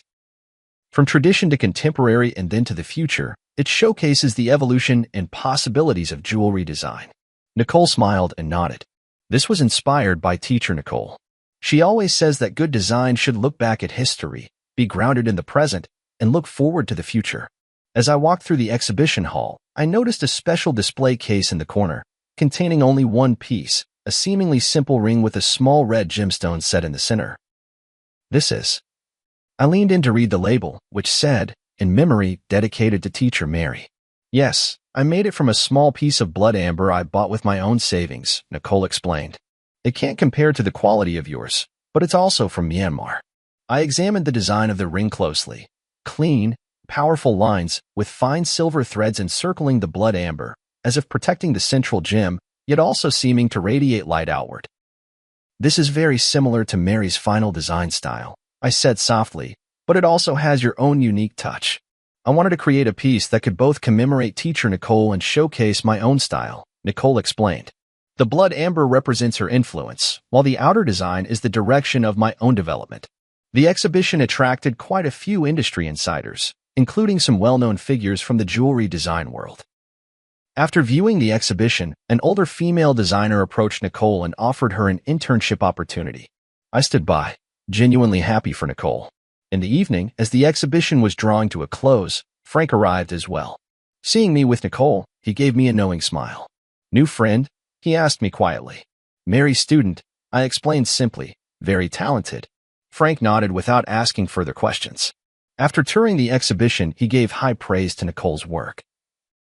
It blends traditional and modern elements, demonstrating both technical skill and artistic expression, quite rare. Nicole thanked him politely. This wouldn't have been possible without the guidance of Teacher Nicole and Teacher George. After the exhibition, the three of us went to a nearby restaurant for dinner. During the meal, Frank talked about recent trends in the art market, while Nicole shared her insights on contemporary jewelry design. The conversation was light and pleasant, and I realized it had been a long time since I had relaxed and chatted with others like this. After a few rounds of drinks, Frank received an urgent call and left early. Only Nicole and I remained in the restaurant, and the atmosphere suddenly became a bit quiet. "Mr. George," Nicole hesitated for a moment before speaking. "I've always had a question I wanted to ask you." "What is it?" "After you finished The Pursuit, what are you planning to create next?" The question caught me off guard. To be honest, ever since The Pursuit, I haven't had any new inspiration. That painting seemed to have drained all my emotions and creativity. "I haven't decided yet," I answered honestly. "It might take some time to find a new direction." Nicole nodded thoughtfully. Nicole once said that the hardest thing for an artist isn't creating a stunning masterpiece, but finding a way forward after reaching the peak. She really did say that, I recalled with a smile. Mary always saw further than I did. "Maybe," Nicole said softly, "you could try a new direction that combines your work with jewelry design? Like in The Pursuit, but taking it even further." I recalled what Mary mentioned in her letter about seeing new possibilities, and suddenly I was inspired. "You mean creating a series of works that combine painting and jewelry?" "Exactly," Nicole said excitedly. "Your paintings create emotion in two-dimensional space, while jewelry gives it tangible form in the three-dimensional world. The combination of the two would have an astonishing effect." The more we talked, the more engaged we became, even sketching a few concept designs on the restaurant's napkins. Nicole's ideas were fresh and bold, perfectly aligning with my artistic vision, yet bringing a new perspective. As we left the restaurant, Nicole suddenly said, "I have to confess something." I looked at her in confusion. "I reached out to you not only to deliver Nicole's letter, but also for a personal reason. I hope to learn from you," she said candidly. "I want to become a designer like Nicole, someone who not only creates beautiful works but also perfectly blends art with emotion." Her sincerity moved me. "You're already on that path, and you're doing very well." "Then, may I consult you often?" she asked a little nervously. Of course, I'd be delighted. On the way home, a series of new works already began to take shape in my mind. A cross-disciplinary art that fuses painting and jewelry, both as a tribute to Mary and as a new starting point in my artistic career. That night, I had a dream. In the dream, Mary stood in a halo of blood-red light, smiling at me and saying, "See, I knew you would find a new direction." When I woke up, I got out of bed immediately and began sketching for the new series. I decided to name it Rebirth. Not only representing the ancient life forever preserved in blood amber, but also symbolizing the rebirth of my artistic career, as well as the inheritance and development of Mary's artistic vision. A week later, I submitted a new series proposal to the gallery and received an enthusiastic response. The curator even suggested holding a special exhibition themed Between Dimensions, a dialogue between painting and jewelry. For this project, I invited Nicole to join the team as a jewelry design consultant. She had just graduated from design school and was both excited and nervous about the opportunity. "Am I really up to the task?" she asked me in the studio. "You understand Mary's design philosophy better than anyone," I assured her. "That's exactly what I need." In the days that followed, we worked at a feverish pace. We created during the day and discussed at night, sometimes even working through until dawn. Nicole's ideas flowed endlessly, and I transformed those thoughts into concrete artistic expressions. In the process, I rediscovered the pure joy of creation that I hadn't felt in a long time. One late night, when we finally finished the design for our first piece, Nicole clapped her hands excitedly. "This is amazing. Teacher Nicole will definitely love it." At the mention of Mary, she suddenly realized her slip and looked at me nervously. "I'm sorry, I didn't mean to." "It's all right," I said with a smile. "I think Mary really would like it. She always hoped I could step out of my comfort zone and try new ways of expressing myself." Nicole let out a sigh of relief, then hesitantly asked, "Professor George, may I ask you a personal question?" "What is it?" "When you faced the woman impersonating Professor Nicole, how did you see through her? I mean, from the news reports, she seemed like an exact copy of Professor Nicole." I pondered for a moment. Superficial resemblance is easy to achieve, but a true personality cannot be duplicated. Mary's perception of art, her attitude toward life, the way she handled details, these were all unique. Just like a work of art, Nicole mused, no matter how perfect a replica is, it can never capture the soul of the original. Exactly. We worked through the night again, and finally established the overall framework for the Rebirth series. 7 pieces, each blending elements of painting and jewelry, together telling a story of loss and recovery, death and rebirth. As our collaboration deepened, my relationship with Nicole gradually shifted from teacher and student to partners, both mentor and friend. Sometimes, when the light traced the gentle contours of her focused profile, I would unconsciously think of Mary. But soon, I realized that this association wasn't due to any physical resemblance, but rather that same dedication and passion for art. "George, you look much more spirited lately," Frank remarked at a gathering.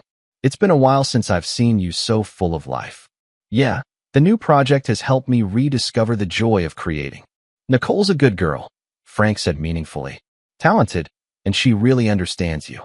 I understood his implication, but just smiled without responding. There was indeed a special understanding between Nicole and me, but it was more rooted in our shared passion for art than anything else. At least for now. The creation of the Rebirth series took 3 months, longer than expected, but the results were stunning. Each piece was a perfect fusion of painting and jewelry art, offering both the pleasure of viewing as a flat image and the discovery of 3-dimensional effects brought by the jewelry elements from different angles. A week before the exhibition opened, I received an unexpected visitor, Luna. She had served her sentence and was released early. She looked much more haggard than the last time we met, but her eyes were clearer. "I came to apologize to you in person." She stood at the studio door, her voice low, "for everything I have done." I didn't respond immediately, but simply invited her in to sit down. "I know that an apology can't make up for the loss," she continued, "but I want you to know that I truly regret it." "How is your sister's illness?" I asked.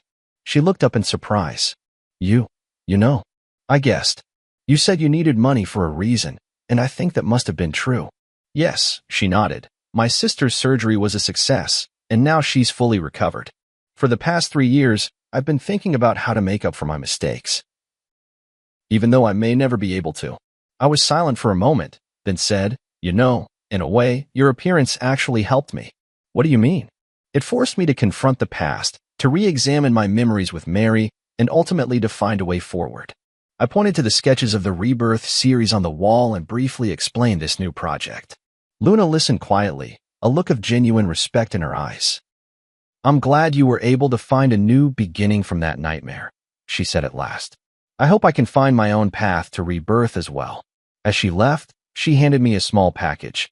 These are some simple pieces of jewelry I made in prison. The craftsmanship is rough, but each one represents my remorse and blessings. I hope you can accept them. Opening the package, I found several small trinkets handmade from fine wire and colorful glass beads. Though simple, it was clear the creator had poured their heart into them. Nicole happened to come into the studio at that moment. Seeing the trinkets, she asked curiously, "What are these?" I told her about Luna's visit. "You forgave her?" Nicole was a bit surprised. "Not exactly forgiveness," I said thoughtfully. "It's more like understanding. Everyone has their own hardships and choices. What's important is how we learn and grow from our mistakes." Nicole nodded pensively, picking up a piece of jewelry to examine it closely. The craftsmanship is rough, but the concept is ingenious. This person seems to have a talent for design. "Perhaps," I said, "everyone has the possibility of being reborn." On the day of the exhibition opening, numerous figures from the art and jewelry worlds gathered together. The Rebirth series received unprecedented acclaim. Critics called it a model of cross-disciplinary art, and the gallery owner was overjoyed, announcing plans for a nationwide tour. In the crowd, I saw Luna. She was dressed simply, standing quietly in a corner, admiring the exhibits. Our eyes met in the air. She nodded slightly, then walked away. "Who was that?" Nicole asked, standing beside me. "Someone searching for rebirth," I replied. Nicole seemed to understand and asked no more. We stood side by side before the pursuit, watching the blood amber refract a strange light under the lamps, like the silent burning of life's flame. "Thank you," I whispered to Nicole. "Without you, this series might never have come into being." "It was your philosophy that guided us, Teacher Nicole," she replied modestly. "I was just fortunate enough to be the messenger." In that moment, I suddenly understood the true meaning of what Mary had written in her letter. Love has changed its form. Love exists not only in memory and longing, but also in inheritance and innovation, shining brightly in every spark of artistic creation. And I, at last, had learned how to begin anew after loss, to embrace rebirth while still searching. The success of the exhibition exceeded everyone's expectations. In just 1 month, the Rebirth series was reported on by major media outlets and even attracted the attention of the international art world. A renowned auction house extended an olive branch to me, hoping to include several pieces in their annual highlight auction. "This is an unprecedented opportunity," Frank said excitedly. "If the deal goes through, you'll become a top player in the contemporary art market." I wasn't particularly concerned with commercial success, but I did feel the joy of having my work widely recognized. More importantly, this series opened up a new artistic path for me, freeing me from the creative shackles of the past 3 years. Nicole benefited as well. As the project's jewelry design consultant, she received high praise from the industry. Several well-known jewelry brands reached out to her, hoping she would join their design teams. "Which offer are you planning to accept?" One night, as we were tidying up the studio together, I asked her. "To be honest, I'm still hesitating." Nicole paused her work. "These are all great opportunities, but what? But I want to keep working with you." She looked straight into my eyes. "Rebirth is just the beginning, isn't it?" Her candor surprised me a little. Indeed, the success of this series had opened up many new creative possibilities for us, but I wasn't sure if I should continue such a close working relationship. "You should consider your own career development," I said tactfully. "These opportunities are very rare for young designers." Nicole seemed to sense my hesitation and nodded gently. "I understand." In the days that followed, we were both busy and rarely had the chance to talk alone. A week later, Nicole told me she had decided to accept an invitation from a French jewelry brand and would be going to Paris to work for 2 years. "Congratulations," I said sincerely. "It's a very good choice." "Thank you," she replied with a smile, though a fleeting, elusive emotion flashed in her eyes. "I think this is the best arrangement for both of us." Before Nicole left, we held a small farewell party. Frank, the curator, and a few mutual friends came. The atmosphere was warm, tinged with a hint of sadness. After a few rounds of drinks, Frank found an opportunity to pull me aside. "Are you really going to just let her go like this?" "What do you mean?" I pretended not to understand. "Don't play dumb, man," Frank said bluntly. "You have feelings for her. That's obvious." "That's just professional rapport," I argued. "Is that so?" Frank looked at me meaningfully. Then why have you been so distracted ever since she decided to go to France? I was at a loss for words. In fact, these past few days I had indeed felt an inexplicable sense of loss, but I kept telling myself it was only because I had lost an excellent partner. I know what you're worried about. Frank lowered his voice. You feel like you're letting Mary down, don't you? I remained silent. He had touched upon the deepest concern in my heart. Mary has been gone for 3 years now. Frank gently patted my shoulder. She would want you to be happy. After the party ended, I walked Nicole home. The night was tranquil as water, and the city lights flowed around us. Thank you for your help and guidance these past few months. Nicole stopped at the entrance of her apartment building. This experience has meant so much to me. I should be thanking you, I said sincerely. Without you, the Rebirth series would never have been completed. We fell into silence, as if both searching for the right words to say goodbye. My flight is the morning after tomorrow, Nicole finally said. I still have some things to take care of tomorrow, so this is probably the last time we'll see each other. 2 years will pass quickly. I tried to make my voice sound light. Paris is a beautiful city. You'll like it there. She nodded, a complex emotion flickering in her eyes. Professor George, there's something I've always wanted to tell you, but never found the right opportunity. What is it? I chose to study jewelry design because I saw Nicole's works. She took a deep breath, or more precisely, because I saw the pieces Nicole designed for you. The way she perfectly fused love and art moved me deeply. I didn't know that, I said in surprise. I've always hoped that one day I could be like Nicole, creating art filled with emotion. Nicole continued, her words coming faster, as if afraid she might lose her courage. But now I realize that what I want even more is to create for a specific person, just like Nicole created for you. I understood her implication, and my heart suddenly began to race. Nicole, please don't respond, she gently interrupted me. I just wanted you to know before I leave. No matter how you feel right now, remember that starting over is not a betrayal of the past, but a way of cherishing life. With that, she rose up on her tiptoes and softly kissed my cheek, then quickly turned and walked into the apartment building, leaving me standing alone in the night, my mind in turmoil. After returning home, I tossed and turned, unable to sleep, replaying Nicole's words and that gentle kiss over and over in my mind. Suddenly, I remembered a small box in the study, where Mary's last complete letter was kept, a letter I had found while sorting through her belongings.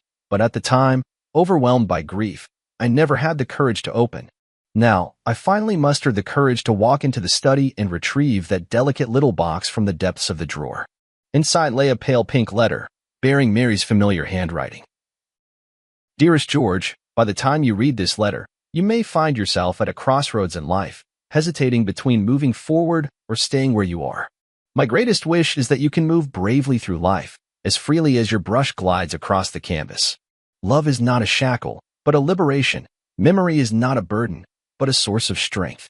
If one day you meet someone who can rekindle the light in your eyes, please don't hesitate because of your longing for me. True love is wishing happiness for the other, even if there is no longer a place for oneself in that happiness. Remember, the days we loved each other were complete, with no need for regrets. And now, it's time to paint a new picture, my beloved. Forever loving you. Mary. Tears blurred my vision. It was as if Mary had foreseen my current situation and had already given me her blessing. She was always like this, always able to see further and more clearly than I could. At that moment, I made up my mind. Early the next morning, I drove straight to Nicole's apartment. Professor George? Nicole opened the door in surprise, clearly not expecting me. I have something to say to you. I looked her straight in the eyes, not as your teacher, but as George. I handed her Mary's letter. Nicole read it carefully, her expression shifting from surprise to being moved, and finally, her eyes grew moist. She truly was an extraordinary woman, Nicole said softly, handing the letter back to me. Yes, she was, I nodded. That's exactly why I believe her words. Nicole, cancel your plans for Paris. Stay and continue our collaboration, will you? Nicole looked at me in shock. Are you serious? I've never been more serious, I said quietly. Rebirth is not just the name of an artwork, it's a possibility in life. Are you willing to explore that possibility with me? Her answer was a firm embrace, warm and real, like the first ray of sunlight after a long winter.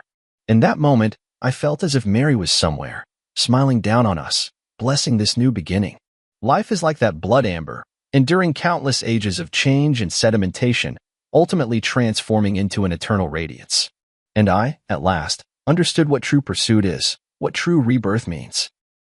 A year later, Nicole and I unveiled our second joint project, Interwoven, at the National Art Museum. This series was even bolder and more innovative than Rebirth, blending Eastern and Western aesthetics with various art forms.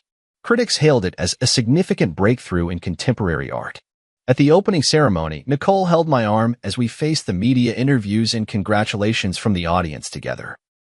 She wore a simple white dress, and around her neck was the Eye of Rebirth necklace we designed together. She completed the jewelry part based on my painting. "Your collaboration seems even more in sync than your last project," a reporter asked with a suggestive smile. Nicole glanced at me, and we exchanged a smile. Yes, both in art and in life, we found the perfect balance. This indirect answer drew a round of good-natured laughter from the reporters present. My relationship with Nicole was no longer a secret, but we always kept a low profile, letting the public's attention remain focused on our artistic creations. After the exhibition, we drove out to a small hill in the countryside. There stood an ancient oak tree, beneath which Mary's ashes were laid to rest. This was the place we chose, rather than a traditional cemetery, natural, peaceful, just like Mary herself. "Mary, the exhibition was a great success today," I said softly to the stone beneath the tree. "Nicole's designs were admired by everyone, just as you once predicted." Nicole crouched down and placed a bouquet of white daisies in front of the stone. "Teacher Nicole, I've been working hard to become the kind of designer you hoped I would be. I hope you can be proud of me." A gentle breeze stirred, and the oak's leaves rustled softly, as if it were Mary's reply. On the way back, Nicole suddenly said, "I've been thinking about something." "What is it?"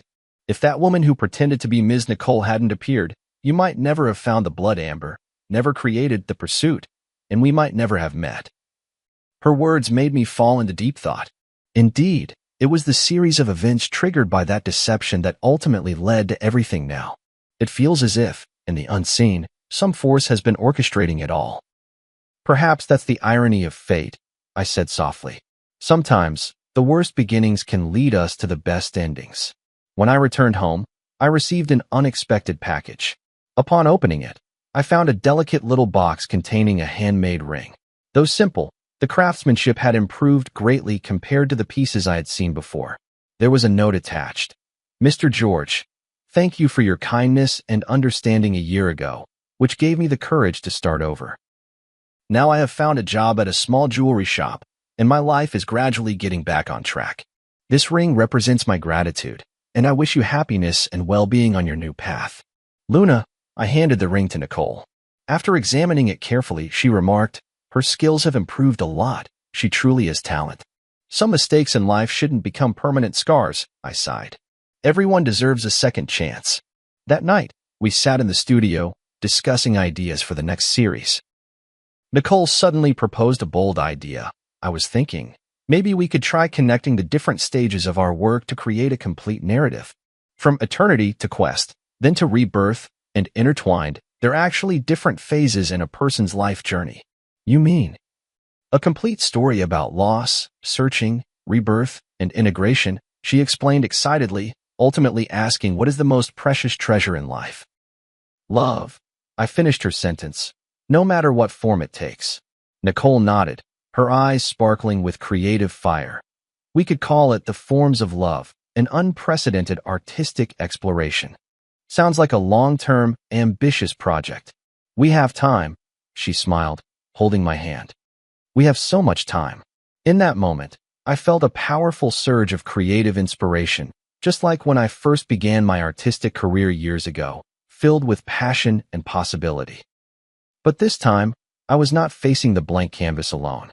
2 years later, the Forms of Love series was exhibited simultaneously in the world's 5 greatest art museums, causing an unprecedented sensation. Critics called it a milestone in contemporary art history, blending painting, sculpture, jewelry design, and other art forms to create an entirely new artistic language.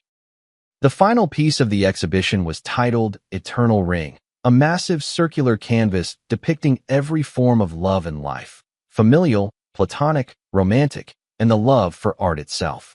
The edge of the canvas was inlaid with gemstones of various sizes, and under certain lighting, these gems would cast light onto specific parts of the canvas, revealing another hidden layer of patterns. The centerpiece of this work is a massive blood amber. Through intricate optical design, the light it projects perfectly outlines two embracing figures. One is Mary, the other is Nicole, symbolizing the intersection of past and present, the fusion of memory and rebirth. On the closing day of the exhibition, in front of the eternal ring, I knelt on one knee and proposed to Nicole. The ring was crafted from the very blood amber Mary had once prepared for me, designed by my own hand and fashioned by the finest jeweler. This ring carries the memories of the past and the hopes for the future, I whispered softly. Nicole, will you be the eternal ring in my life? Her tears sparkled under the spotlight. I will. Amidst the cheers, I remembered what Mary once said. Love does not disappear. It merely changes its form. Yes, love does not disappear. It exists in memories, in art, in every rebirth and new beginning. It traverses time and crosses space, like that blood amber which, after millions of years, still shines, forever retaining the original warmth and brilliance of life. This is the answer I have been searching for all along. Between loss and gain, between seeking and rebirth, love remains constant, only appearing in different forms along the journey of life. And all we need to do is bravely accept this gift, no matter how it comes to us. On the day of the wedding, the sky was a clear, washed blue. Beneath the ancient oak tree that had watched over Mary, we exchanged our vows. A gentle breeze stirred, making the leaves whisper as if blessings were drifting in from another world. No matter when or where, Nicole said softly, we'll always remember that it was she who brought us together. Yes, I squeezed her hand, and we will always cherish this gift. In the brilliant sunlight, the blood amber ring gleamed, radiant as life itself, enduring the passage of time, yet still shining bright.